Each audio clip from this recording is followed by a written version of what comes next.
வணக்கம். எங்கே இருக்கோம் அப்படின்னு பார்த்தீங்கன்னா, வர்மக்கலை தீச்சுடர் வர்மக்கலை அப்படின்னு பட்டம் பெற்ற வர்மக்கலை ஆசாம் கூட தான் இருக்கும். அவர்கிட்ட வர்மக்கலை பற்றின டீட்டெயில்ஸ் கேட்போம். இந்த வீடியோவை நான் பார்ட் 1 டெலிகாஸ்ட் பண்ணுறேன். பார்ட் 2 பார்ட் 3 அப்படின்னு நிறைய கண்டினியூட்டி இருக்குது. உங்களுக்கு ஏதாச்சும் கொஸ்டின்ஸ் இருந்துச்சு வர்மக்கலை பற்றி அப்படின்னா நீங்கள் கமெண்ட் செக்ஷனில் போடுங்க. அந்த கொஸ்டின்ஸும் நம்ம கேட்போம். இந்த டாக்டரை நீங்கள் பார்க்கணும், அவர்கிட்ட ட்ரீட்மெண்ட் எடுத்துக்கணும்னா அவருடைய டீட்டெயில்ஸ் நான் டிஸ்கிரிப்ஷனில் போடுறேன்.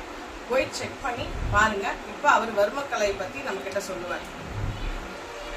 வணக்கம், என் பேர் ஜெயலி முத்து. நான் மாஸ்டர் ஹீலர். 2003 நான் இந்த மருத்துவம் சேவையாக தான் பண்ணிகிட்டு இருக்கேன். அது சேவையாக பண்ணிகிட்டு இருந்ததுன்னா நான் பார்ட் டைமாக அந்த சேவை பண்ணிகிட்டு இருந்தேன். நான் அரசு நிறுவனத்தில் மிக முக்கியமான ஒரு பொறுப்பில் இருந்து 23 ரிட்டையர்ட் ஆகிட்டேன். அதுக்கப்புறம் இந்த தொழிலை நான் நிறைய பேருக்கு செய்துக்கிட்டே இருக்கேன். ஸோ அதோட கூட்டு முயற்சியாக உணவுகள் மூலமாகவே இதை சரி பண்ண முடியும்.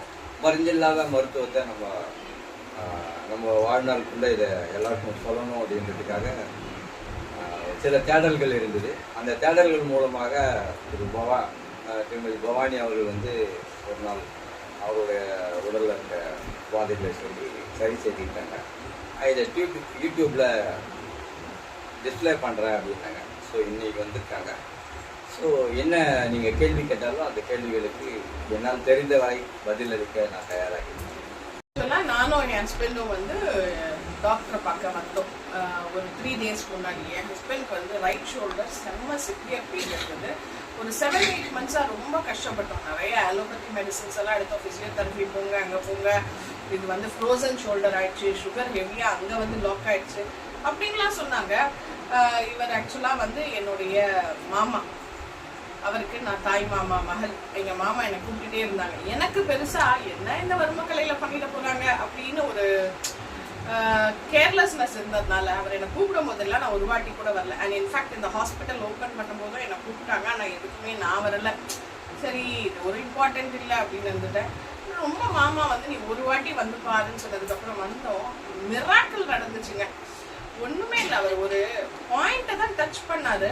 அடுத்த செகண்ட் அந்த ஷோல்டர் பெயின் இல்லை அப்படின்னு என் ஹஸ்பண்ட் சொன்னோன்னே எனக்கு ரொம்ப ஆச்சரியமாக போச்சு. இன்ஃபேக்ட் அவர் ரொம்ப நல்லா ஃபீல் பண்ணாரு. ஆனால் 1 டைமில் உங்களுக்கு ஒரு 50% ரெமிடி அதில் கிடைக்குது. நீங்கள் ஒரு 3 sittings வந்தீங்க அப்படின்னா 100% அந்த நோயை கியூர் பண்ணி தராது. எனக்குமே கால் வலி ரொம்ப சிவியராக இருந்துச்சு. எனக்கு 6-7 years-ஆவே இருந்துச்சு. அந்த கால் வலி என்னால் டெய்லி காலையில் தூங்கி எழுந்திரிச்சோடனே பாதத்தை தரையில் வைக்கவே முடியாது. அப்படியாப்பட்ட கால் வலி இல்லாமல் நான் இப்போ இந்த 2-3 days-ஆக இருக்கேன். இன்னைக்கு தான் எனக்கு மைல்டாக பெயின் தெரியுது. ஏன்னா அதுவுமே 3 sittings வரணும். எனக்கு நாங்கள் 2nd sitting வந்திருக்கோம். ஸோ இன்னைக்கு என்ன ட்ரீட்மெண்ட் பண்ணுறாங்கன்றதையும் நம்ம பார்ப்போம். தேங்க்யூ.